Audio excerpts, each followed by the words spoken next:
दोस्तों, आईन पाकिस्तान में असम्बली की तहलील के दो तरीके दर्ज हैं।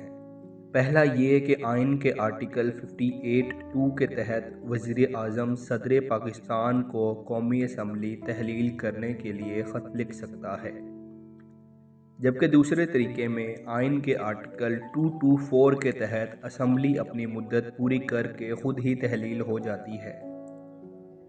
कौमी असम्बली या सूबाई असम्बली तहलील होने के बाद मुल्क को बग़ैर हुकूमत के नहीं छोड़ा जा सकता, इसलिए मुल्क में अबूरी हुकूमत कायम की जाती है। यहाँ पर यह बात वाज़िया करते चलें कि अगर असम्बली अपनी मुद्दत मुकम्मल करके तहलील हुई है तो इस सूरत में 60 दिन के अंदर इलेक्शन करवाना लाजमी होता है, और अगर असम्बली अपनी मुद्दत से पहले ही तहलील हो गई है तो इस सूरत में 90 दिन के अंदर अंदर इलेक्शन करवाना लाजमी होता है। इस अबूरी हुकूमत की सबसे बड़ी जिम्मेदारी मुल्क में साफ व शफाफ इंतखाबात का इनेकाद है। नाजरीन, जैसा कि निगरान हुकूमत के नाम ही से ज़ाहिर है कि ये हुकूमत इंतखाबात की निगरानी के लिए कायम की जाती है।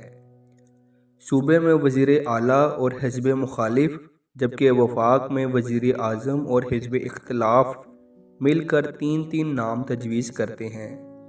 इनमें से किसी एक पर इत्तफ़ाक़ राय हो जाने के बाद सदर मुमलिकत निगरान वज़ीर आज़म का तकर्रर करता है, जबकि सूबों में ये जिम्मेदारियाँ गवर्नर सर अंजाम देते हैं। मगर नाजरीन, पाकिस्तान की सियासत में गर्मा गर्मी हर वक्त मौजूद रहती है, और इसी गर्मा गर्मी में अक्सर मामलात में डेडलॉक कायम हो जाता है।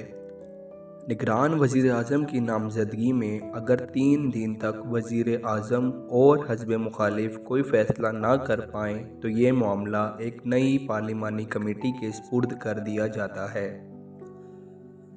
इस कमेटी के मेंबरान की तादाद 8 होती है।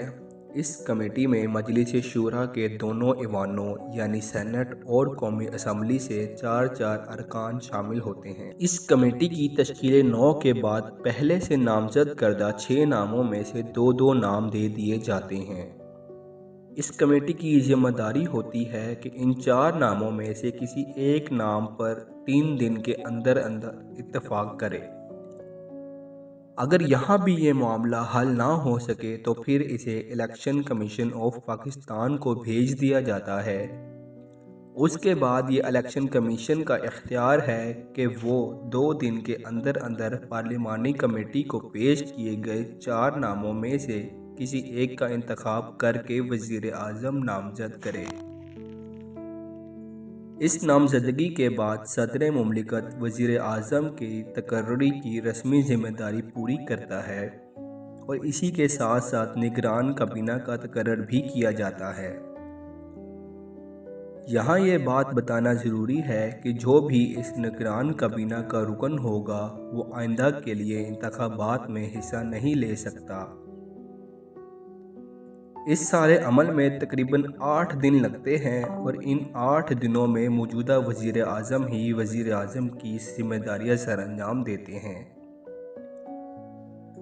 निगरान हुकूमत की मुद्दत को बढ़ाने के हवाले से पाकिस्तानी आइन बिल्कुल खामोश है, यानी निगरान हुकूमत की मुद्दत किसी सूरत बढ़ाई नहीं जा सकती। इसके साथ साथ निगरान हुकूमत के पास किसी भी किस्म की पॉलिसी साजी के इख्तियारात नहीं होते, मगर गैर मामूली हालात में सिर्फ खारजा पॉलिसी और बजटी अमूर में पॉलिसी साजी की जा सकती है।